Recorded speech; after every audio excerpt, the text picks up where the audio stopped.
Hello everyone. So today we'll be solving or today we'll be moving on with the topic Catalan numbers algorithm, right? So let's see what the definition part says here.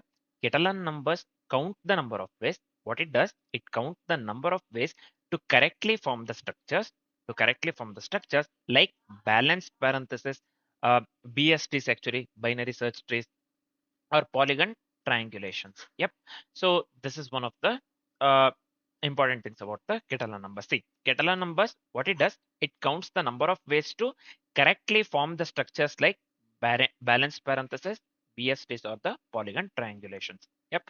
So here, the nth Catalan number is defined as C of n is nothing but it is equivalent to 1 by n plus 1 minus 2n choose n. So this is the formula that we have to remember at any cost when it comes to Catalan. So the nth Catalan number is defined as C of n equals 1 by n plus 1 minus 2n choose n. So this is the formula that we need to remember.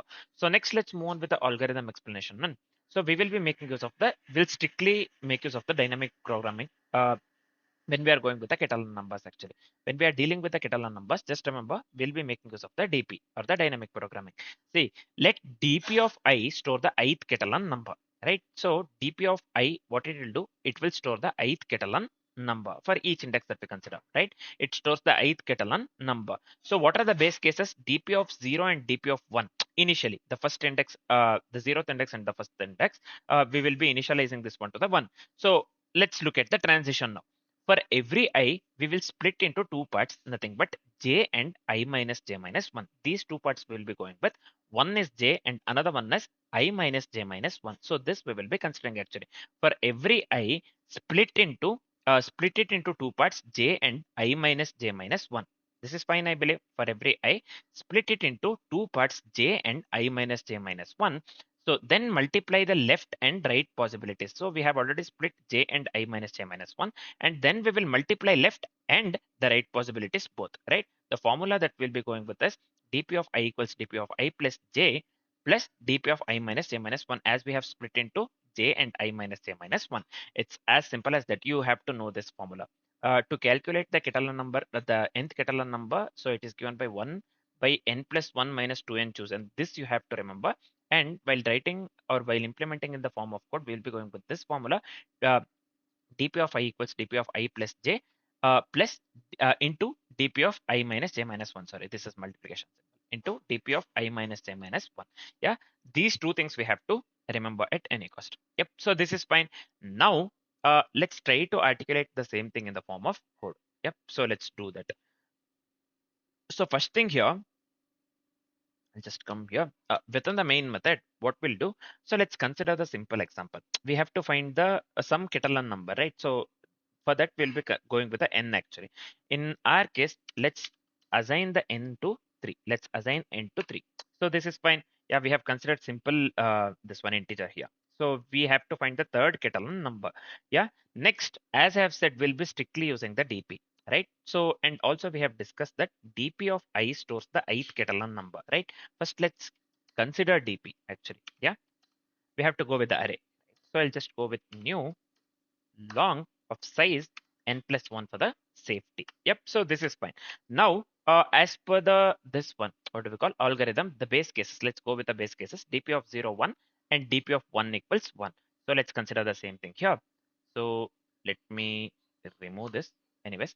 So yeah, I'll just type this one anyway. Dp of 1 equals 1, right? Dp of 0 is equivalent to 1 and dp of 1 is also equivalent to 1. So these are the base cases actually. This is fine. This is the base case, sorry. Then what we have to do, we have to compute the Catalan from 2 to n, right? The base case we have went with a dp of 0. Already we have initialized dp of 0 and 1 to 1. So now we will be starting with the 2. So we have to compute Catalan from 2 to n. Within the, so for that we'll be going with the iteration part, nothing but the for loop. So first let's do that so that I can explain further things. This one is easy, man. Catalan numbers is very easy. So I'll just go with the I equals to I less than or equal to n I plus plus. Yep. So within the for loop, so let me initialize dp of I to 0. So what we are doing, we are initializing the current Catalan. Yeah. So dp of I equals 0. Again, one more for loop here. So because we have to split into left and right accordingly with the algorithm. This one, where did this go? So for every I, we have to split into two parts, nothing but j and I minus j minus 1. That's what we need to do, right? So I'll just go with a for loop here. This one for int j equals this part, j equals 0, j less than I, j plus plus. Yeah. So within the for loop, what we have to do, we have to go with the core Catalan relation, nothing but this one. Let me copy paste this one. dp of I equals dp of I plus dp of j into dp of I minus j minus 1. So let me copy this one and let me paste it over here. Right. So this is the core Catalan relation. This is the core Catalan relation. Yep. So yeah, I'll just come out of this one entirely. Now we are left with only one thing, nothing but we have to return the output, nothing but dp of n here. I'll just go with the s out. Yep, system out println. So let me pass the dp of n. Nothing but we are outputting the result. Let me format the code once. Yeah, so this is it for the code, man. This is it for the code. This is fine. Now what we'll be doing? Now what we will be doing actually? Uh, 1 second. So let's check for the typo or the error if we have any error actually. No, right? So we are not having any error. Anyways, this is fine. Code looks good actually. So before running the code, let's dry run the code so that whatever the code that we have written, uh, we get to know whatever the code that we have written works correctly or not. And also we get to know the output for the example that we have considered within the code. These two things. These two things are very important, right? Yep. Let's dry run so that we get to know whatever the code that we have written is correct and uh, we get to know about the output for the code, output for the example that we have considered within the code. So later, then we can come here and run the code that we have written. Yeah, for now, let's dry run the code. So let's dry run. So now let's consider the same code, same example that we have considered within the code. So I'll just go with n equals 3 here. Just give me a second. 1 second.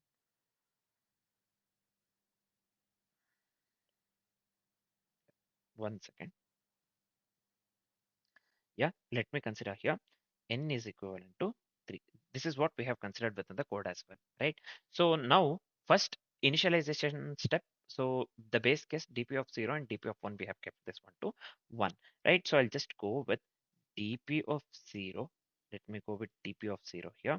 And also let me go with dp of 1, right? So I'll just go with a dp of 1. dp of 0, this will be equivalent to 1, and dp of 1, we have set this one to 1.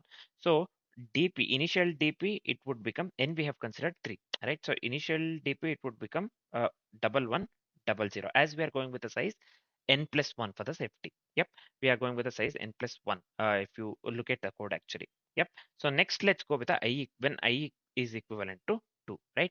So j will be 0. When I is equivalent to 2, j will be 0. That is equivalent to dp of 0 into the code that we have written, right? dp of 0 into the formula, if you remember, right? So which formula that we have to go with? So let me tell you the same thing. dp of I equals dp of I plus dp of j into dp of I minus j minus 1. So this is what we'll be going with. J is 0, right? J is 0. I, we are going with a 2 actually. Yep. So this will be dp of 0 into dp of 1.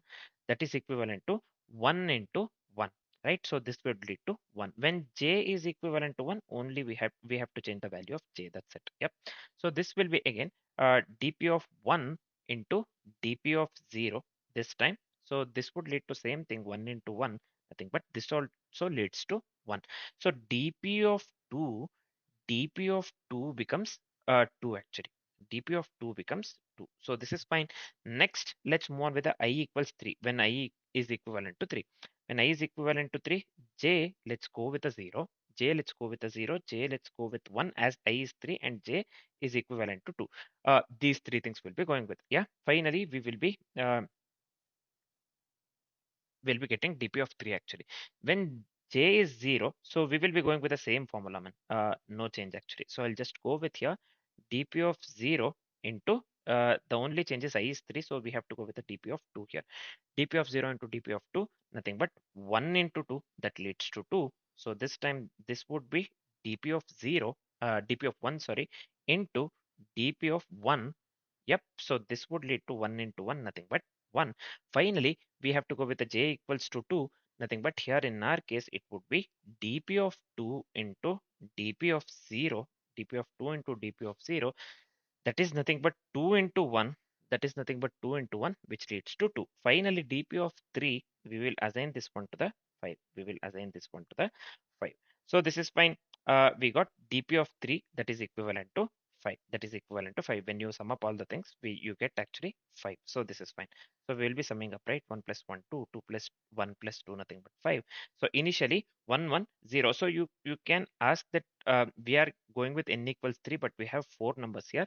So in the code, we have went with a size actually n plus 1 for the DP array. You can just check. So another, so that we have initially we'll be initializing everything with a 0, and dp of 0 and dp of 1, we have kept this 1 to 1. So this dp array initially will be 1100. Yeah. So this is fine. Final dp array would lead to what we got here, 1 1. So this one, dp of 0, dp of 1 1 1 2, as well as the 5. Final dp array would lead to 1 1 2 as well as the 5. It's as simple as that. So answer the final one. So we are going with the dp of n. If you remember, at the end, we are returning dp of n as the output, right? So here it would lead to dp of n, nothing but n we have considered 3. dp of 3 would lead to 5 actually, value 5, the last one. Yeah. So this is the output. So this is the output. When we try run the code, so this is the output that we got. It's as simple as that. This is the output that we got. So accordingly with the code that we have written, the output that we need to get here is 5. Yeah, 5. So this is it for the dry run. It's as simple as that, man. It's as simple as that. You can just go through this one again. You can just pause the video and have a look into it. Yep. So now we are done with the dry run part. We are done with the dry run part. So what we'll do now, so we can just go to the coding part and we can just run the code that we have written. So let me come here and let me run the code. So I'll just come here. Yeah. So let me run the